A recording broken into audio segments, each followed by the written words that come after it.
world, web design, and other technical issues as well.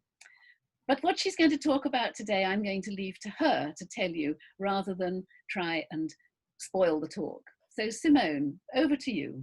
All right, I'm sharing my screen. Let's look.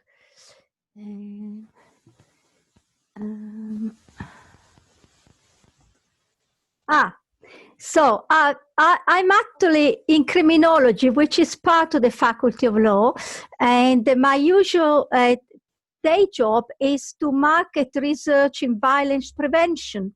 So today's theme is quite cozy and it's quite lovely. And the good thing about this is that you can go and see it.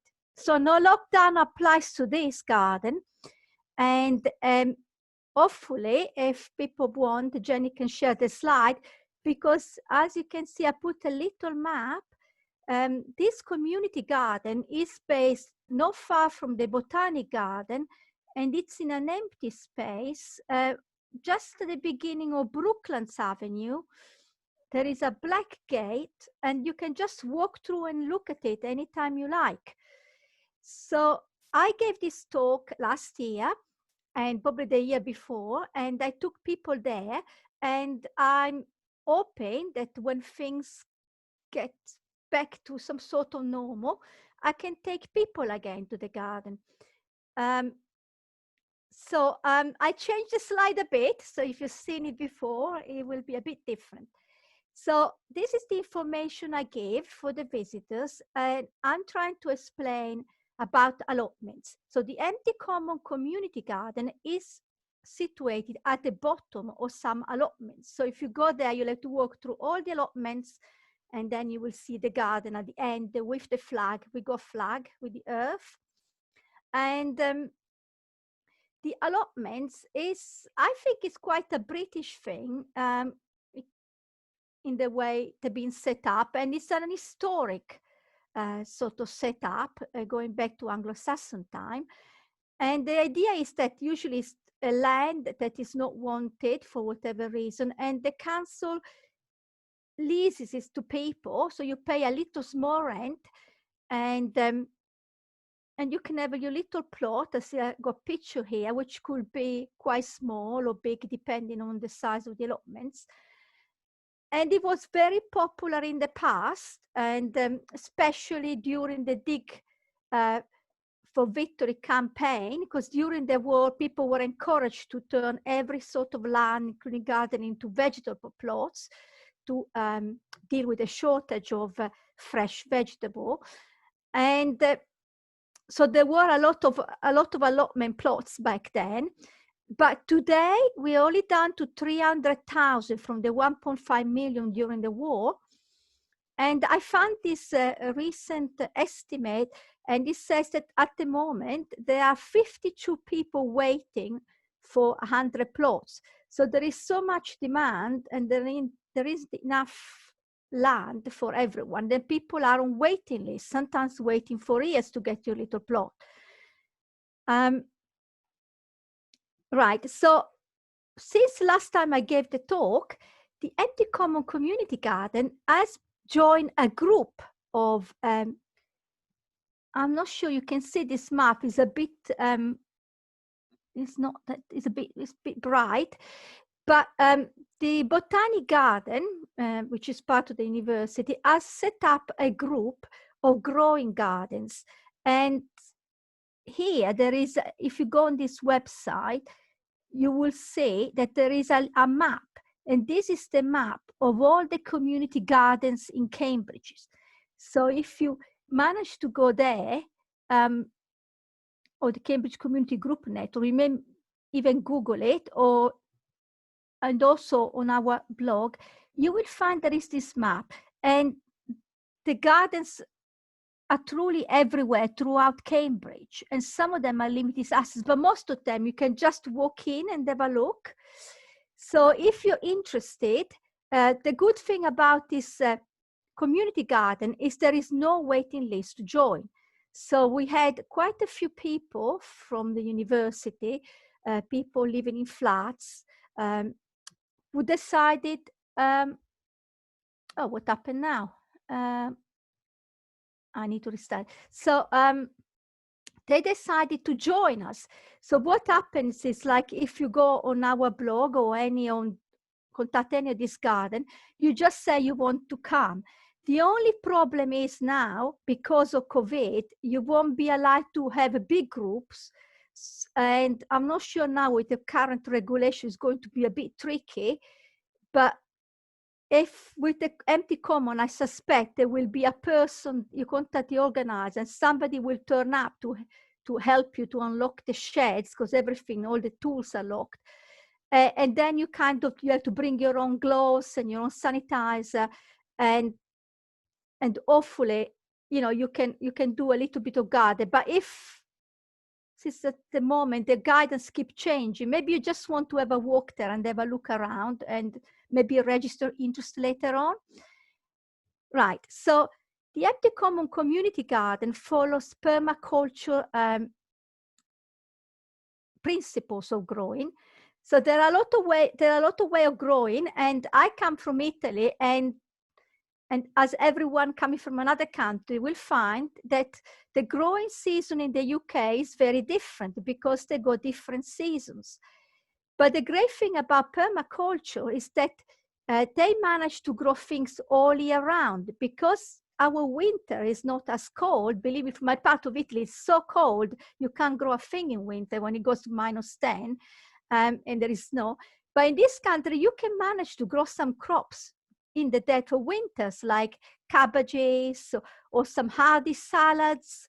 So there will be always something you can grow. And the idea is to be very environmental friendly. So care for the earth, it means you don't use any pesticide, you don't use weed killers, you don't use any pellets for the slugs or anything that people use. You try to use other remedies, maybe for the slug, crushed eggshells or copper, or there are all these alternative ways to get rid of the pest.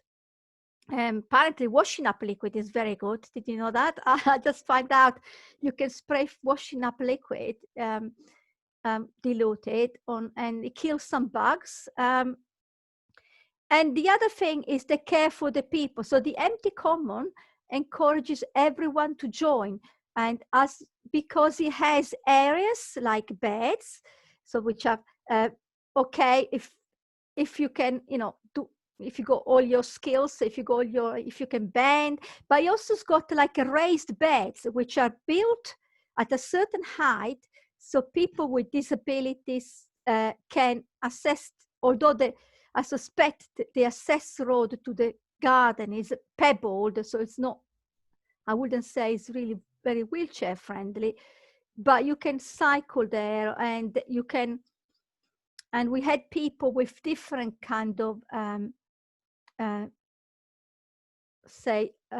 abilities. We also had people who came for the mental health, because it's to be outside, to just be in the fresh air, to be doing something. So we are open to everyone, all ages, and there are gardening tools for children as well. And so we are trying to be very inclusive. The other thing is the Empty Common Garden follows is recycling anything. And as you can see the photos going forward, you will see that we recycle an amazing amount of materials. And right, so this is like a few highlights. So if you see 2013 is when it was like a barren, so there was nothing there, because there was a really insidious weed there, oilstale weed. Nobody in the allotments wanted it, so it was a bit of land at the bottom of these allotments which nobody wanted. So the council helped, and Charlotte, our coordinator, and volunteers from different charities, from the university, from the Prince's Trust, from a lot of companies, with AstraZeneca there. So people come and help, and the council came, and they managed to, as you can see, looks so kind of okay in the first photo, but there was nothing there. So then we sort of moving on, and we started to have even like these logs to sitting down on. We start to have a Politano in 2015. This was built by university hands, specifically postdoctoral researchers, and they took time out of the labs and they came and built this Politano, which is quite big. And then they obviously moved on, and they kind of keep in touch with us through the blog. So that's another project of the university. You can see this little hut there underneath. This is the Faculty of Architecture. Originally, we got a grant to build a meeting hut. So we wanted somewhere because we could do workshop, events, and they had this grand idea, Faculty of Architecture. They really came in, the students were very enthusiastic. And we did manage to get some money from the council, but then unfortunately, as things happen, the council put quite a lot of restriction on what we could do with this hut, because any public money, you have to keep the hut open to the public for certain amounts of time. And it was very difficult because we are a small group of volunteers, and for us it was very difficult to be able to accept the grant and also build something as grand as this. So the students had a kind of exercise, they did a project, but then we had to find an alternative, and I will talk about it in a bit about what we're doing. And this bit, this is hiding in between this greenery here. It's our coordinator, Charlotte Singe. She is the person, if we got the email address, the blog, the telephone number, she's the person to contact if you would like to join us. And I do the mailing list and I do the blog, and then we have like a Google group and we have a wiki. So that's how we communicate between ourselves. Because in the summer you have to have watering rota, so people have got to water. No need now, because we can't let it stop. We never seen such a wet time in Cambridge ever. If you're new here, it usually doesn't rain this much, so we don't need that, just for the Politano.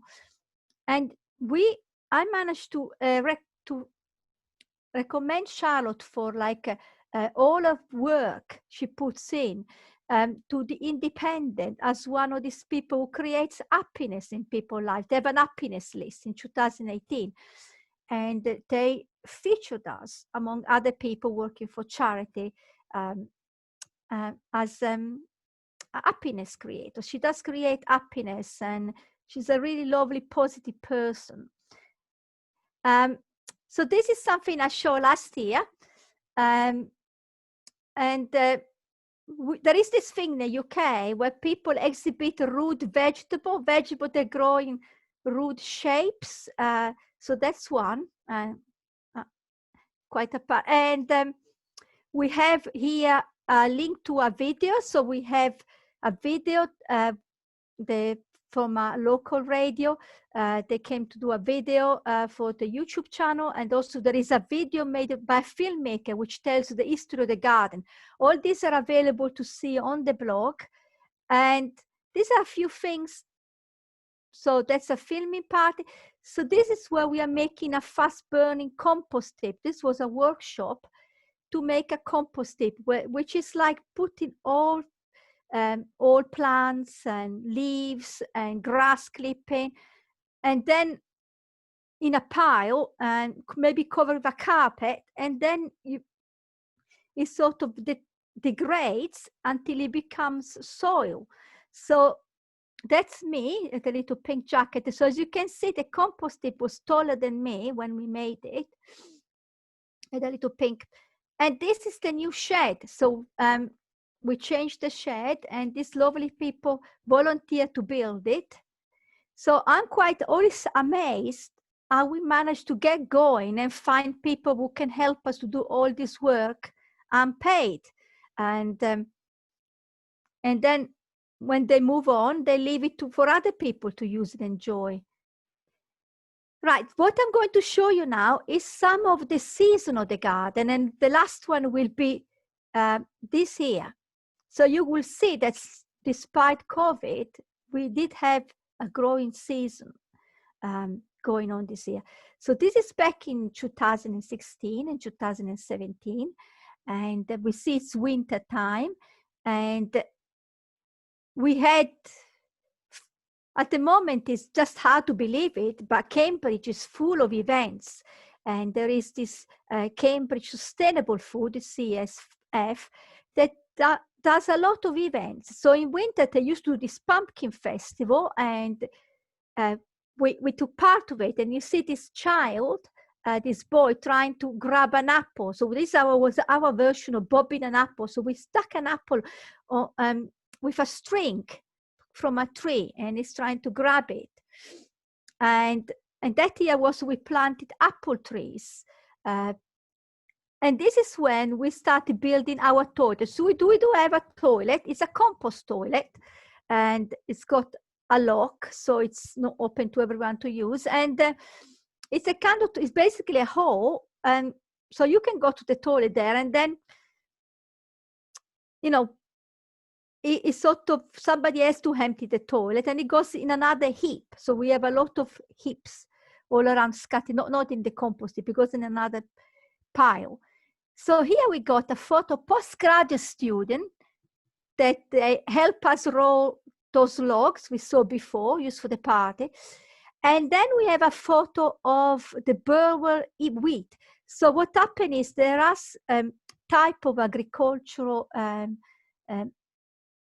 grain or fruit, like you see the apple there, that are in extinction because commercial growing has reduced the amount of variety of fruit and vegetable that you can grow, because they just go for like a pest-friendly variety. So a lot of the older variety that may need more care, they've been phased out. So we actually volunteer to grow this old variety of wheat at some point. Let's move on into spring. So in the spring of that year, that's when our pond was dug. So we have a sitting area with a pond. So if you walk over there, there is a massive hawk that children like to climb, but there is a sitting area with a pond. And this man in the hall is, believe it or not, an agricultural expert from the university on the near side. And himself and his wife, they came for over a year just doing work in the garden and helping out. So leading out to summer, so I'm just conscious of time. As you can see, again, it was a very good year. So here we see again, trying to put they put like a green roof on top of the shed.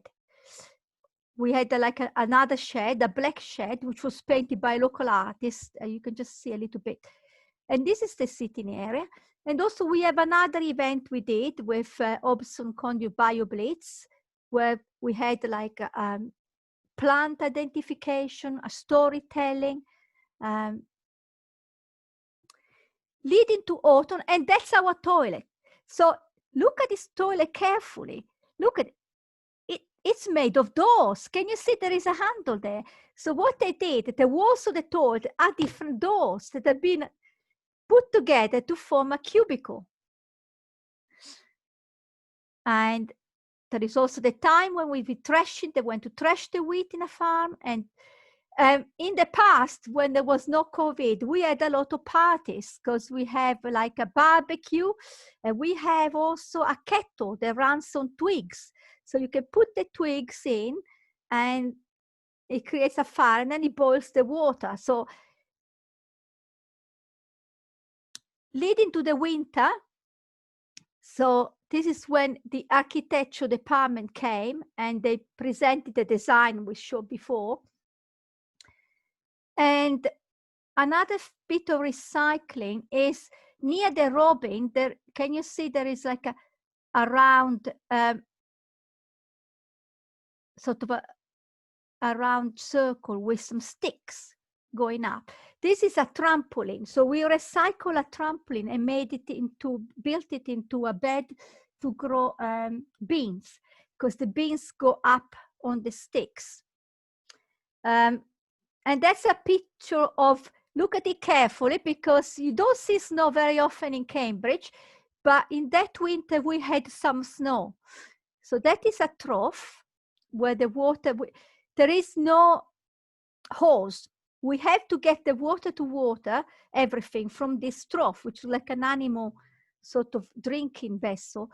And it has iced over because it was such a cold winter. Moving on. So here, oh, that's me. So that's me in the University Center. Remember what it looked like? The University Center where we used to go there.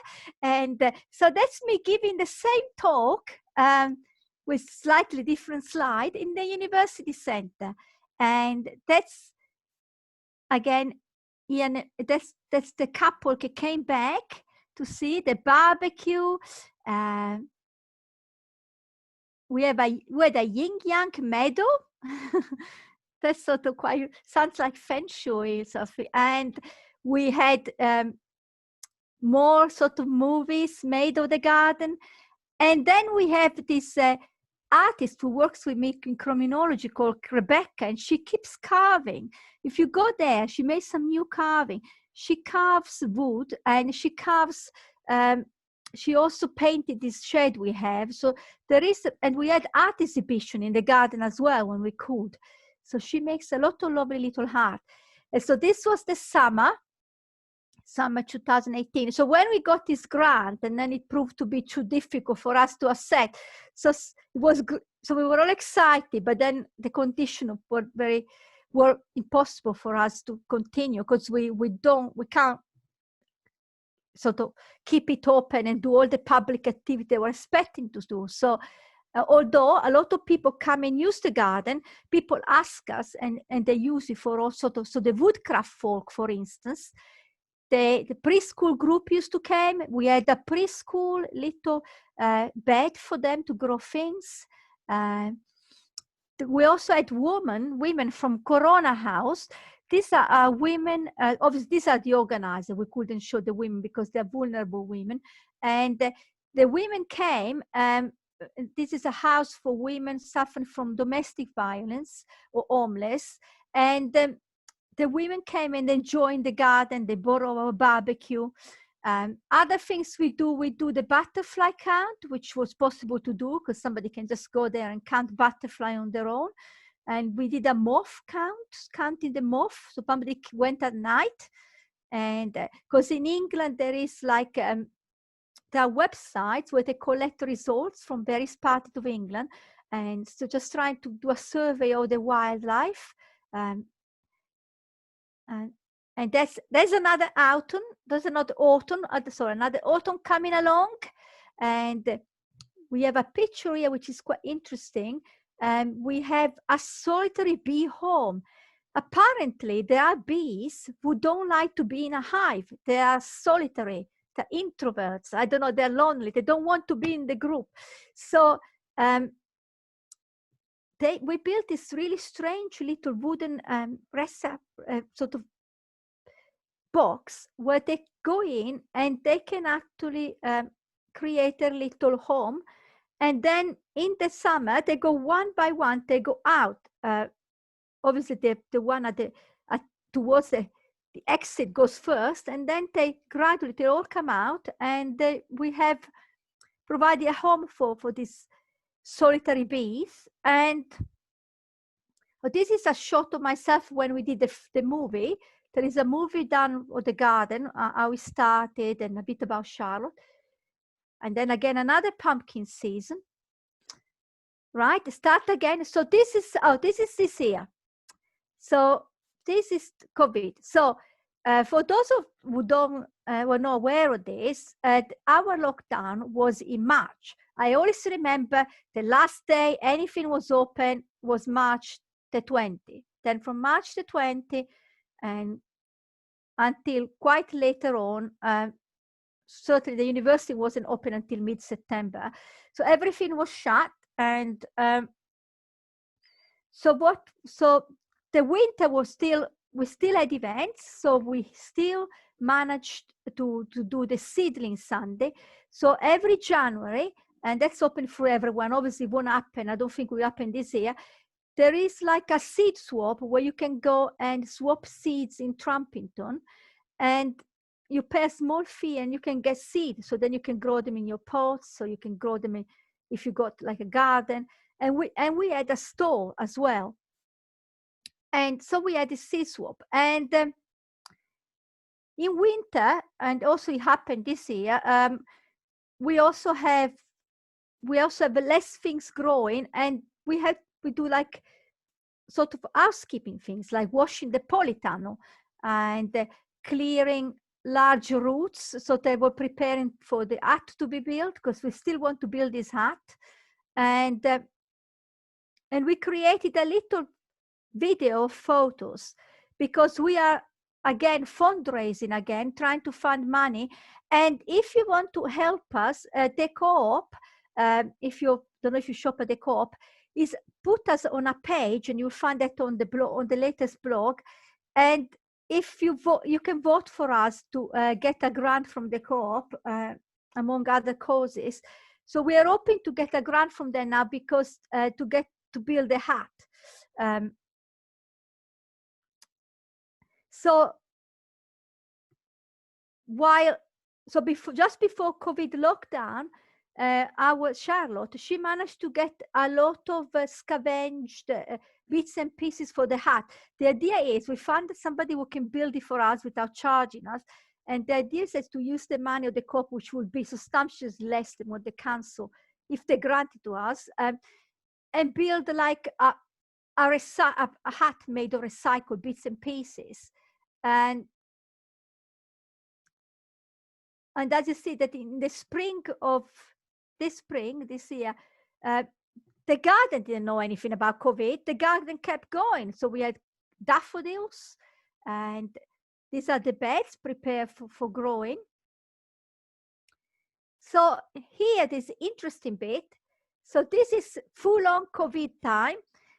So what happened, what we did is that we had to be, at the time, you can only be a certain number of people outside. So we had to be careful, and people have to kind of sign themselves in for going there and keep the group very small. It's a massive space, I must say. It's not a tiny piece, but we had to be careful. Not many people were going at the time. But we managed to grow, as you can see, to grow things. And we had a lot of people visiting for walks, because in this country we were allowed to go on a walk. And also, like, a lot of people went at different time, because it's not locked. I mean, unless if you know the combination for the shed, because unfortunately, and even we had like somebody breaking one of the locks, because people steal things from allotments. We had to lock our tools. But if you're a member, you know the combination, and you can unlock the tool, and and you can come, and do a bit of garden. As you can see, that's corn. We grew some corn. And coming on to autumn now, we had some poets coming, and they brought this lovely poem about the garden. And also, I like this caption of Charlotte said, "We've also grown an awful lot of produce this year, despite the strange summer we all had." And there was a moth night, and again, some MPhil students visit the garden to learn about permaculture. And we had some more things by the stone painter. There is, if you go there, the stone painter came and paints stones by the pond. There is a hobbit little home, as in the Hobbit from Tolkien. And she painted this, looks like a dinosaur of some type. And other people kept coming, because that's all you could do really during the lockdown. You could do like come out in the fresh air. And so if you cannot catch the blog name, you can just Google Cambridge Empty Common, and it will come up in Google. And this is the last slide. I'm not sure what's going to happen now, but November is, I wouldn't say it's a very busy month for gardening. There is very little left now, probably some lettuces. And then you can see here a picture of the lovely shed Rebecca that's a metal shed, which we got 2 sheds. The wooden one you saw, and this metal one, which is quite safe because we have some powered lawnmower, which is quite an expensive piece of equipment. So we have to keep locked up. And that's, you can see the oak. And that's just, if you see this picture, this is just some of it. There is more of it. It's the Politano, one of the raised beds. There is much more of it. It's a very large area. So you're welcome to go and visit. That's what I'm saying. So I'm not even aware. So if I stop sharing now,